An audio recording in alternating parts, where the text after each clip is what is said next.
Fighting moved out of the trenches and into the city of Bakhmut itself. The fighting grew more barbaric, intense, and involved a lot more close-quarter combat.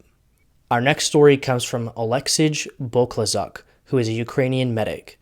His unit spent 6 days fighting in the southwestern part of the city, and they suffered extremely heavy casualties, enduring day after day after day of wave attacks from Russian forces.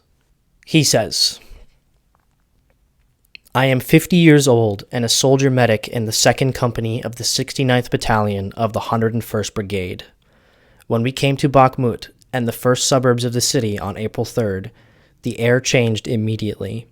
It reeked of smoke, and the air was thick with gunpowder and sulfur. It was hot as a furnace, although the weather was still very cool this time of the year. Already in the suburbs, all the buildings were almost completely destroyed. There were almost no houses left intact. The first few hours were pure terror, and it was an unfamiliar state of continuous threat and fear until after a few hours a slow habituation set in. There was constant machine gun fire in the area, as well as regular artillery strikes. I would like to have hid in a hole like a mouse. We were all so terrified. The breaks in fire were the scariest for us, and we feared constant Russian attacks. Once in Bakhmut, our 4 companies of 120 men were ordered to occupy and hold a vocational school complex in the southwest of Bakhmut. We were taken to the school complex in civilian pickup trucks.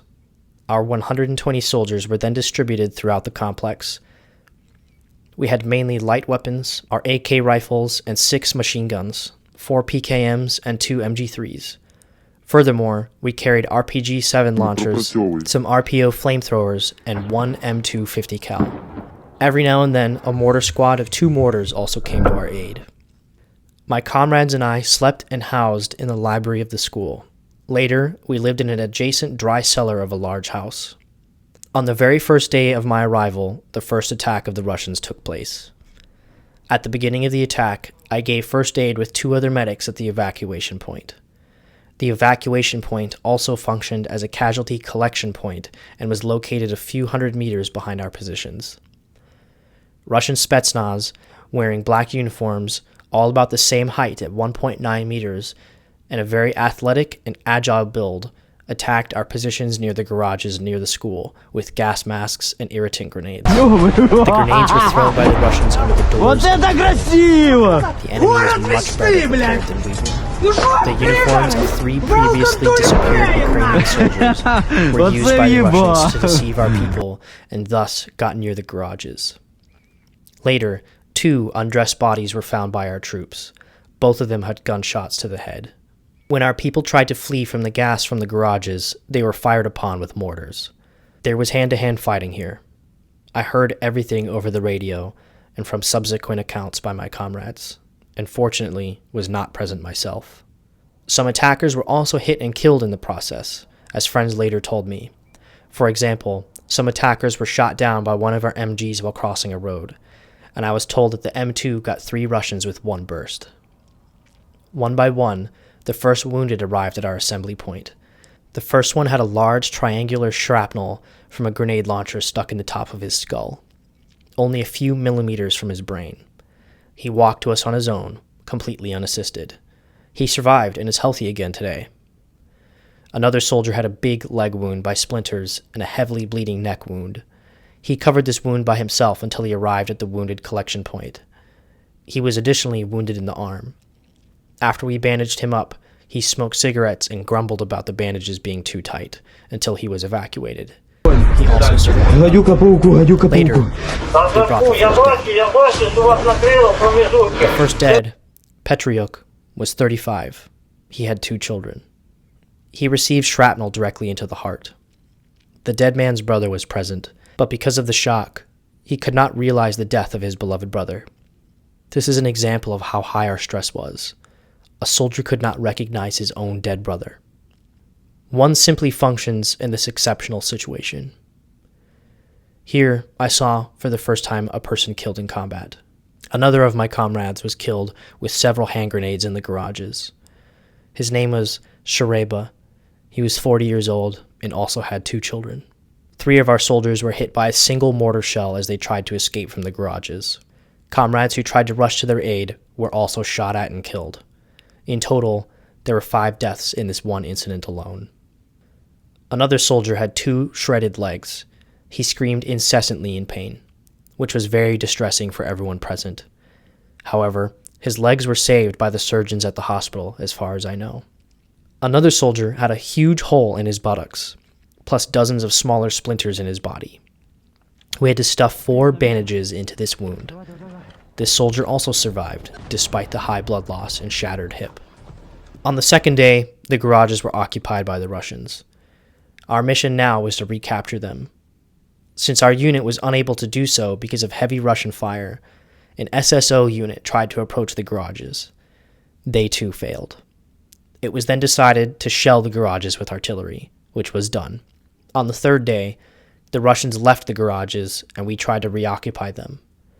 The garages had already been almost completely destroyed by the fighting and shelling at this point, and reoccupying them would have made no sense. The Russians took most of their dead with them, but not all. The fourth day was relatively quiet. There was hardly any shelling directly on us, and we sat in our positions, but the noise of battle did not let us rest. Although we were not under fire, the tension could always be felt.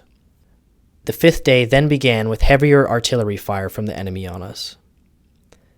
Every 10 seconds there was an impact.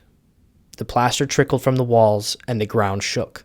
The shelling lasted for 2.5 hours, during which we sought shelter in the cellars. It should be noted that our firepower in Bakhmut was about 1/3 of the firepower of the Russians. Out of every 10 shells fired in Bakhmut, 7 were of Russian origin. During the artillery bombardment, 30 men arrived as reinforcements. They were not properly briefed and not properly distributed. Of these, 15 were killed in a short time, 9 of them in a single impact of artillery. All our reinforcements were effectively burned up.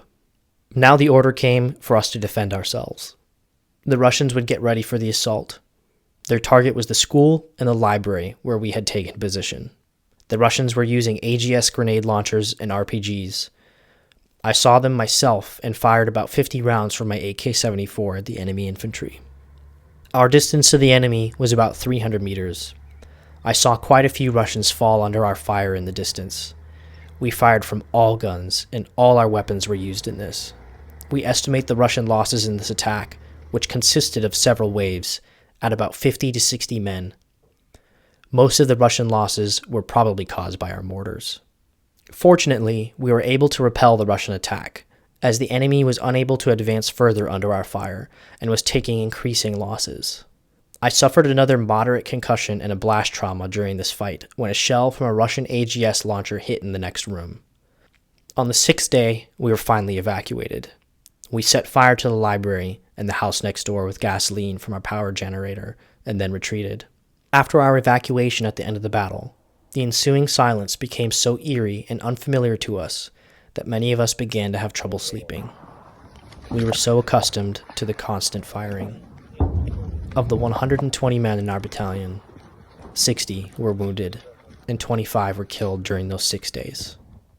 In the last 2 years of this war, I have documented several hundred stories from Ukrainian and Russian soldiers, most of it being from Ukrainian soldiers.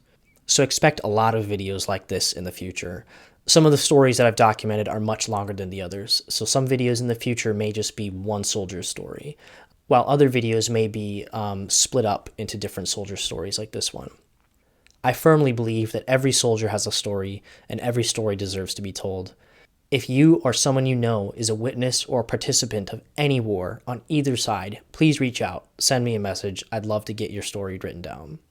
As always, make sure to like and subscribe, help the page grow. It really helps me out. I would love to do this full time and make as many videos as I can for you guys. I'm really starting to get the hang of it, I think. So leave any criticism, good or bad, in the comments. I read them all. I try to respond to as many comments as I can. So I really appreciate you guys being here. Thanks for watching.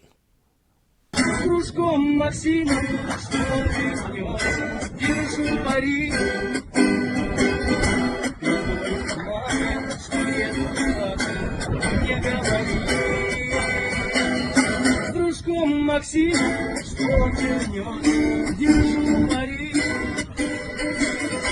Только маме, что Бахмут, не говори. Она откатит, белье почищет, и черт с войной. Здесь спят мальчишки, здесь пахнет потом, был трудный бой. Загнуть бы надо, бы на поду, хоть пожари.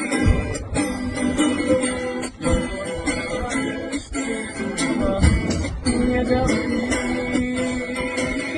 Загнуть бы надо, бы на поду, хоть пожари. Ты только мать, что я не говори.